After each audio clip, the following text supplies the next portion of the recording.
Good morning to all of you. This is a lecture number second on the chapter spectrometry. Last lecture we have seen the introduction of spectrometry and its different types. Today we discuss on electromagnetic spectrum. As we know that electromagnetic spectrum are arranged according to their number of rays, and these rays can be arranged according to its wavelength. From left to right, wavelength increases, and also from left to right, frequency decreases. As we know that wavelength, that is lambda, and frequency nu are inversely proportional to each other. Hence, hence here we describe increasing wavelength from left to right. This arrow shows left to right, and here shows increasing frequency, that is from right to left, means which are inversely proportional. The arrangement of various types of electromagnetic radiation in order of increasing wavelength or decreasing frequency is known as electromagnetic spectrum. मागच्या डायग्राममध्ये पाहिलं आहे की electromagnetic spectrum कसं arrange केलेलं आहे, increasing wavelength आणि decreasing frequency.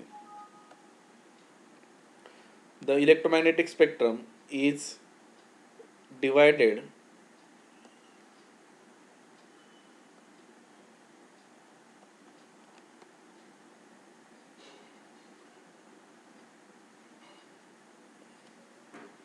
sorry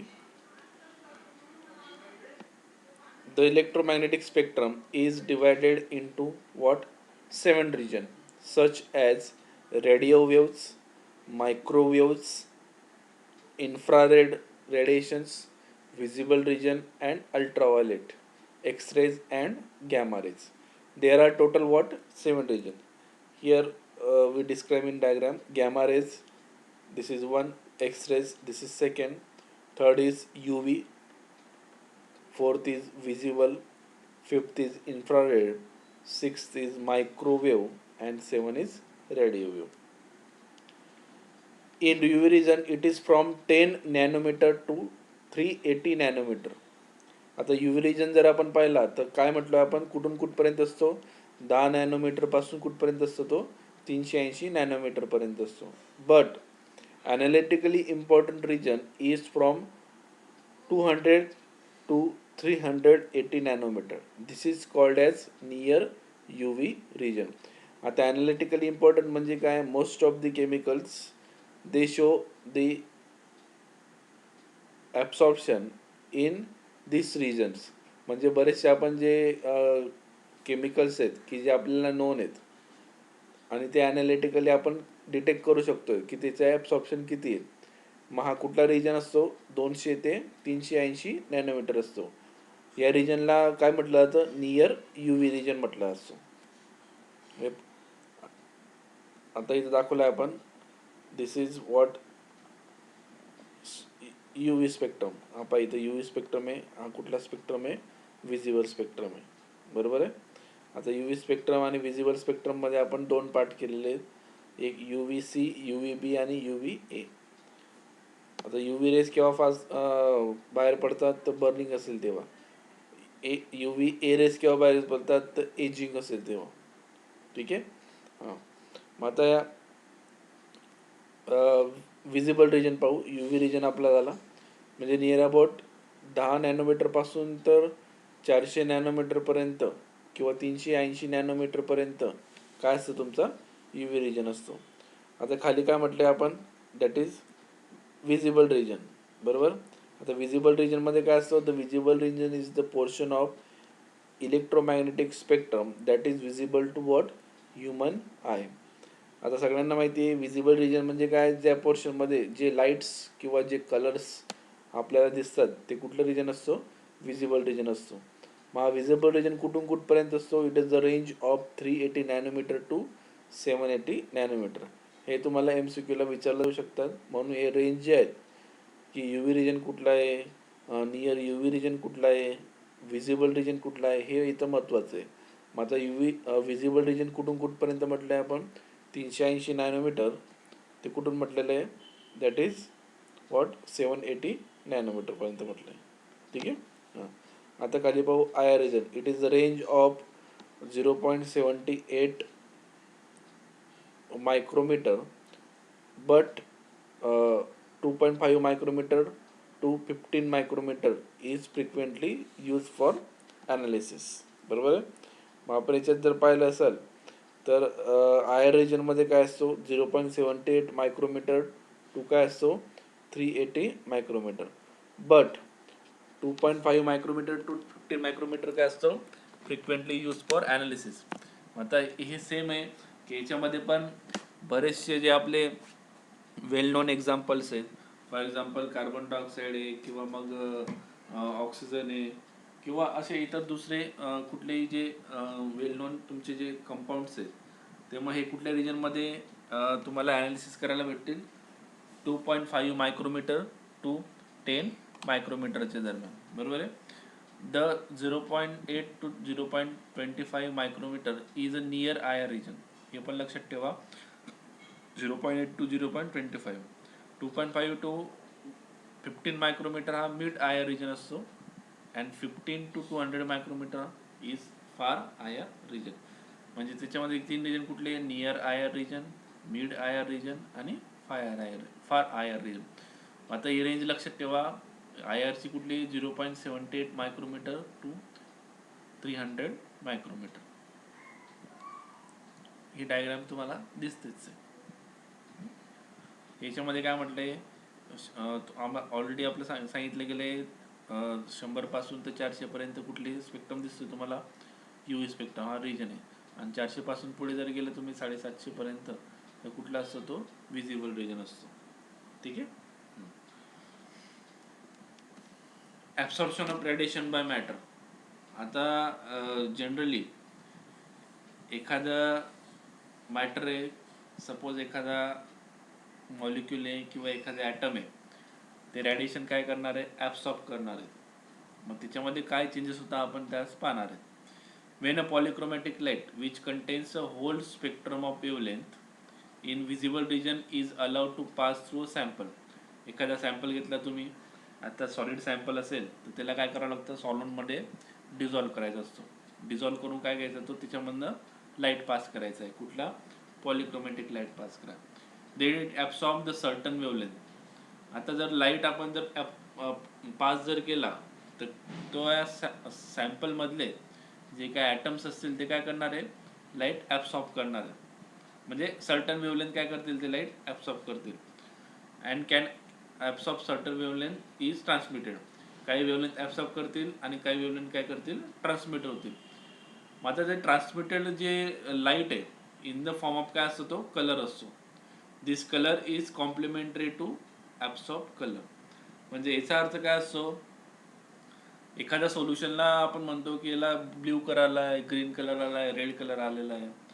तर याच्यामध्ये जनरली काय असतं? तो कॉम्प्लिमेंटरी कलर जो असतो तो महत्त्वाचा असतो. कॉम्प्लिमेंटरी कलर म्हणजे काय? ॲब्सॉर्ब केलेला कलर नाही. जो ट्रान्समिटेड कलर जो असतो, ट्रान्समिटेड जो फॉर्म असतो, that is the colour of that is the colour of complementary absorb colour. ठीक आहे. फॉर एक्झाम्पल जर घेतला आपण पोटॅशियम परमॅंगनेट आहे. सगळ्यांना माहिती कुठला कलर असतो तो? व्हायलेट पर्पल कलर असतो. लॅबमध्ये ठेवलेली असते बॉटल पोटॅशियम परमॅंगनेटची. तर तुम्ही जो कलर पाहिला असेल तो कुठला कलर दिसणार? तर मला violet purple. Which absorb light in the green region of spectrum that is wavelength about 525 nanometre. म्हणजे ॲब्सॉर्ब करताना कुठल्या रिजनमधला ॲब्सॉर्ब करतोय? तो ग्रीन रिजनमधला ॲब्सॉर्ब करतोय. तर ग्रीन रिजनची वेवलेंथ किती? मग 525 नॅनोमीटर. पण ट्रान्समिटेड वेवलेंथची किती आहे? 425 ते 440 नॅनोमीटर. आणि मग ह्या रेंजमधले जर असेल 425 ते 440 तर याच्यामध्ये कुठला कलर येत असतो? तर व्हायलेट कलर येत असतो. बरोबर आहे. म्हणजे ट्रान्समिटेड वेवलेंथचा जो कलर असेल तो त्या सोल्युशनचा काय असणार आहे, कलर असणार आहे. इन शॉर्ट समजलं सगळ्यांना. आता आपण एक टेबल तयार केलेलं आहे. त्या टेबलमध्ये काय दिसतं तुम्हाला, लाईट ॲब्सॉर्ब, बरोबर आहे, आणि त्या काय दिसतं तुम्हाला, कॉम्प्लिमेंटरी कलर दिसत आहेत. मग आपण 400-435 जर घेतला, मागचं एक्झाम्पल घेतलं आहे आपण पोटॅशियम परमॅंगनेटचं, बरोबर आहे, किंवा मग दुसरं काही एक्झाम्पल आपण घेऊया. आता याच्यामध्ये कलर कुठला म्हटला आहे, 400-435 मध्ये कुठला कलर आहे, जसो व्हायलेट कलर. पण कॉम्प्लिमेंटरी कलर कुठला आहे, ग्रीन आणि येल्लो कलर आहे, बरोबर आहे. म्हणजे त्याच्यामध्ये काय करतोय तो, कॉम्प्लिमेंटरी कलर हा ॲब्सॉर्ब कलर आहे, हा कुठला कलर आहे, कॉम्प्लिमेंटरी कलर आहे, बरोबर आहे. म्हणजे हे कॉम्प्लिमेंटरी कलर जे आहे ते इम्पॉर्टंट आहे, की जे आपल्याला विजिबल होतील, की जे आपल्याला जेणेकरून दिसतील आपल्याला. 435-480 मध्ये कुठला कलर तो ब्ल्यू, पण कॉम्प्लिमेंटरी कलर कुठला आहे, येलो. मग आपल्याला डोळ्यानं कुठला दिसेल, येलो दिसेल. मग अशी जी रेंज दिलेली लाईट ॲब्सॉर्ब झालेली 400 पासून तर कुठपर्यंत दिलेलं आहे, 750 पर्यंत दिले, बरोबर आहे. मग लक्षात ठेवा तुम्ही, रेंज कुठून कुठपर्यंत कोणत्या कलरची रेंज आहे. आता ग्रीन कलर जर पाहिला तर रेंज काय आहे, 500 ते 560, पण ॲब्सॉर्बची रेंज आहे, बरोबर आहे. मग दिसताना तुम्हाला कुठला कलर दिसणार आहे, पर्पल कलर दिसणार आहे. Absorption of radiation by inorganic compound. आतापर्यंत आपण ॲब्सॉर्प्शन जे पाहिले ते कुठल्या कंपाऊंडचे पाहिलेले, ॲटम्सचे पाहिलं आहे, मॉलिक्युल्सचं पाहिलेलं आहे, बरोबर आहे. आता आपण काय पाहणार आहे, स्पेसिफिक कुठला कंपाऊंड पाहणार आहे, तर इनऑर्गॅनिक कंपाऊंड. म्हणजे इनऑर्गॅनिक कंपाऊंडने एखादा स्पेसिफिक लाईट हा ॲब्सॉर्ब केला की त्याच्यामध्ये काय चेंजेस होत आहेत ते आपण बघू आता. मग आता इनऑर्गॅनिक कंपाऊंड आला म्हणजे काय आलं, कॉम्प्लेक्स आला, आणि काय आला, मेटल आला. मग आता बघा बरं, most of the metal ions and complexes are important part of inorganic substance, बरोबर आहे. कारण कॉम्प्लेक्स हा कसा तयार होतो, मेटल आणि आयन म्हणून तयार होतो. Many of them are coloured and the transition in UV visible range is as follows. Most of the complexes याला काय असतो, कलर असतो. तुम्ही जे पाहिलं असेल इनऑर्गॅनिकचं प्रिपरेशन, एखादं तुम्ही प्रिपरेशन जर केलं असेल, कोबाल्ट हेक्सा अमोनियमचं प्रिपरेशन केलं असेल, एक PPT भेटतो, बरोबर आहे. तो PPT कुठला असतो, तो ग्रीन कलरचा असतो, बरोबर आहे. मग याच्यावरून काय असतं, तर कॉम्प्लेक्स फॉर्म झाल्यानंतर त्याला काय येतो, पर्टिक्युलर एक कलर येत असतो. मग आता कलर कशामुळे येतो, तो खाली 3 पॉईंट दिलेले आहेत. त्याच्यात पॉईंट नंबर काय पाहतोय आपण, 1, excitation of metal ion. It is not useful for quantitative analysis because the molar extinction coefficient of complex in order of 1 to 100. आता जनरली फक्त मेटल हा लाईट ॲब्सॉर्ब करू शकत नाही. मी पुन्हा एक वेळा सांगतो, फक्त मेटल आयन जर तुम्ही घेतला तर तो लाईट ॲब्सॉर्ब करू शकत नाही. आता फक्त मेटल हा लाईट ॲब्सॉर्ब का नाही करू शकत, कारण की त्याचा जो मोलर एक्सटेन्शन कोइफिशियंट आहे तो काय आहे, इन ऑर्डर ऑफ 1 to 100. आणि ज्याचा मोलर एक्सटेन्शन कोइफिशियंट हा बिलो 100 असतो तो मॉलिक्यूल ससा करून काय करतो, ॲब्सॉर्प्शन करत नाही. मग याच्यामध्ये कोण येतं, तर सगळे मेटल्स येतात किंवा मेटल आयन येतात. म्हणून मेटल आयन याच्यावरून तुम्ही क्वांटिटेटिव्ह ॲनालिसिस करू शकत नाही की मेटलने किती अमाऊंट ऑफ लाईट ॲब्सॉर्ब केलेला आहे, बरोबर आहे. म्हणजे याचा अर्थ काय, तर it is not useful for the quantitative analysis. This is only for metal ion, ठीक आहे. हां, सेकंड पार्ट पाहू आता, excitation of ligand. The complex is form when metal ion reacts with ligand. आता याच्यामध्ये काय म्हटलं आहे आपण, मेटल आयन सोबत कोणाला रिॲक्ट केलेलं आहे, लिगॅन्डला रिॲक्ट केलेलं आहे, बरोबर आहे. आणि लिगॅन्डला रिॲक्ट केल्यानंतर काय तयार होईल, मग मेटल आयन आणि लिगॅन्ड दोघे मिळून काय फॉर्म करतात, कॉम्प्लेक्स फॉर्म करतात. त्याला काय म्हणतात तुम्ही, M-L. M for metal, L for what, ligand. And this whole combination is called as what, complex. Most of the agents use for organic compounds acting as a chelating agent. आता काही वेळेस काय करता तुम्ही, चिलेटिंग एजंट त्याच्यामध्ये काय करतात, add करतात, बरोबर आहे. मग चिलेटिंग एजंट कुठला ॲड करतात, तर EDT ॲड करतात, इथिलीन डायॅमाइन टेट्रा ॲसिटिक ॲसिड. किंवा मग तुम्ही काय ॲड करतात, ऑक्झॅलिक ॲसिड ॲड करतात, H2C2O4. आता चिलेटिंग एजंट म्हणजे काय, नंबर ऑफ डोनर ग्रुप जेवढे जास्त तेवढा तो मॉलिक्यूल काय असतो, चिलेटिंग एजंट म्हणून ॲड होतो. नंबर ऑफ डोनर ग्रुप म्हणजे काय, तर दोनापेक्षा जास्त हेटेरोॲटम प्रेझेंट असतील एखाद्या लिगँडमध्ये आणि तो जर त्याचे इलेक्ट्रॉन डोनेट करत असेल कोणाला, मेटलला, तर अशा वेळेस त्या लिगँडला काय म्हटलं जातं, चिलेटिंग एजंट म्हटलं जातो. मग EDTA किती असे डोनेटिंग स्पेसीज आहे, तर 6 स्पेसीज आहे डोनेटिंग. तर डोनेटिंग स्पेसीज 6 असल्यामुळे त्याला काय म्हणतो आपण, EDTA चिलेटिंग एजंट म्हणत असतो. Thus salt reacts with ligand and producing what, metal complex. मग आता कॉम्प्लेक्सने रेडिएशन ऍब्सॉर्ब केलं काय होतं ते पाहू आपण. When radiation is absorb by the ligand then transfer of electron from ligand to metal. आता लिगॅन्ड टू इथं राहिलंय, लिगॅन्ड टू मेटल म्हणायचं राहिलंय, बरोबर आहे. रेडिएशन काय करतो, मग ऍब्सॉर्ब केल्यानंतर लिगॅन्ड देन ट्रान्सफर ऑफ इलेक्ट्रॉन. आता फॉर एक्झाम्पल जर घेतलं आपण काय, ketone. Ketone shows these types of transition and is the complex formation shows slight change in wavelength and intensity of absorption. आपण जर पाहिलं कीटोन, तर कीटोन काय असतो, C डबल बॉन्ड O. आता कीटोन मध्ये काय आहे, लिगॅन्डचं काय होतं, एक्सायटेशन होतंय. आता ऑक्सिजनची लोन पेअर जी आहे ती काय होते, मायग्रेट होते. मायग्रेट झाल्यावर ती कोणाला इलेक्ट्रॉन डोनेट करणार आहे, कार्बनला इलेक्ट्रॉन डोनेट करेल. अशा वेळेस काय होतं, तर वेवलेंथ काय होते, चेंज होते. म्हणजे कार्बोनिलची वेवलेंथ म्हणजे C डबल बॉन्ड O ची वेवलेंथ जर 325 नॅनोमीटर जर असेल आणि जर जर रेझोनन्स झालं, म्हणजे रेझोनन्स म्हणजे काय, ऑक्सिजनची लोन पेअर काय केली, पुढे डिलोकलाइज केली. डिलोकलाइज केल्यानंतर काय होतं, C ट्रिपल बॉन्ड होऊन जाईल. मग अशा वेळेस काय होतं, वेवलेंथ काय होते, चेंज होते. एक तर वाढेल, एक तर काय होईल, कमी होईल. म्हणून त्याला काय म्हटलं इथं, change in wavelength and intensity of absorption. आणि ऍब्सॉर्प्शन पण काय होईल, मग चेंज होईल. केव्हा होईल, लिगॅन्डचं एक्सायटेशन झाल्यानंतर होईल. ठीक आहे. Third point, charge transfer transition.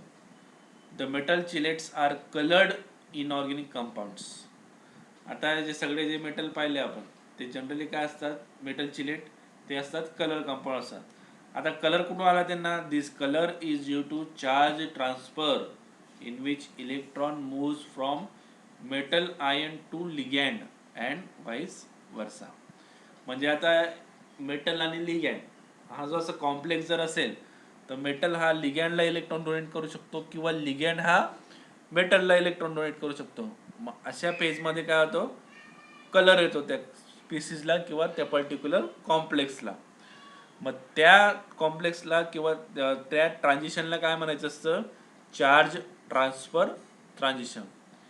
आता पुढे पाहू, in the process of charge transfer oxidation and reduction takes place. म्हणजे मेटलचं एक तर ऑक्सिडेशन होईल किंवा लिगॅन्डचं ऑक्सिडेशन होईल किंवा रिडक्शन होईल. Also the transfer of electron from bonding orbital to unoccupied orbital of metal ion. मग लिगॅन्ड काय करतो, मेटलला इलेक्ट्रॉन डोनेट करतो. पुन्हा एक वेळा सांगतो, लिगॅन्ड काय करतो, मेटलला इलेक्ट्रॉन डोनेट करतो. मग कसं येईल ते, लिगॅन्डमध्ये काय असतात, बॉन्डिंग ऑर्बिटल असतात, बरोबर आहे. आणि मेटलमध्ये काय असतात, अनऑक्युपाइड ऑर्बिटल असतात. म्हणजे ट्रान्सफर कसं जाईल, लिगॅन्ड टू व्हॉट, मेटल. म्हणजे बॉन्डिंग ऑर्बिटल पासून कुठे जाईल तो, अनऑक्युपाइड किंवा empty orbital of metal ion. Wavelength of maximum absorption depends of types of transition and mostly metal ion is reduced. आता वेवलेंथ कशावर डिपेंड असते, तर ऍब्सॉर्प्शनवर. जेवढं जास्त ऍब्सॉर्प्शन तेवढं ट्रान्झिशन काय असतं, जास्त असतं, बरोबर आहे. हां, mostly metal ion is reduce. Metal ion नेहमी काय असतात, रिड्यूस होत असतात अर्ली. अँड लिगॅन्ड काय होत असतात, ऑक्सिडाइज होत असतात. इथं लिगॅन्ड राहिलंय, लिगॅन्ड इज ऑक्सिडाइज. नोट करून घ्या, ligand is oxidise. Some metal complex are intense in colour due to charge transfer transition. जास्त कलर किंवा कलर हा त्याची इंटेन्सिटी जास्त आहे, म्हणजे डार्क कलर आहे. हे केव्हा होतं, जेव्हा चार्ज ट्रान्सफर ट्रान्झिशन होतो तेव्हा. And shows high absorption in UV. मग तुम्ही बघत असणार जे डार्क कलर आहे, रेड कलर हा डार्क कलर आहे, मग हा काय करतो, ऍब्सॉर्प्शन जास्त करतो. मग जास्त ऍब्सॉर्प्शन करतो म्हणून काय होतं, ते ट्रान्झिशन हे काय असतात, जास्त होत असतात. आणि मग अशा वेळेस visible region shows high absorption in UV and visible region. molar absorptivity of such complexes from 10 raised to 4 to 10 raised to 5 solvent for spectrometry. मग अशा वेळेस मोलर ॲब्सॉर्प्टिव्हिटी ही कशी असते? जास्त असते. कोणाची? ज्याचा चार्ज ट्रान्सफर ट्रान्झिशन असेल त्या कॉम्प्लेक्सची. मग किती असते molar absorptivity? 10 raise to 4 to 10 raise to 5 असतं, म्हणजे सगळ्यात जास्त असते. बरोबर आहे. ह्याच्यात मोलर ॲब्सॉर्प्टिव्हिटी काय जास्त म्हणून कलर दाखवत आहे. मागच्या स्लाइडमध्ये पाहिलं असं आपण मोलर ॲब्सॉर्प्टिव्हिटी काय म्हटले? मोलर एक्सटिंक्शन कोइफिशियंट म्हणजेच काय? मोलर ॲब्सॉर्प्टिव्हिटी किती म्हटले? 1 to 100. इथं कमी आहे म्हणून हा कलर दाखवत नाही. म्हणून कोणताच मेटल हा कलर नाही. पण तो लिगॅन्ड सोबत जर कॉम्प्लेक्स फॉर्म केला तर त्याला काय येतो? कलर येतो. थँक्यू.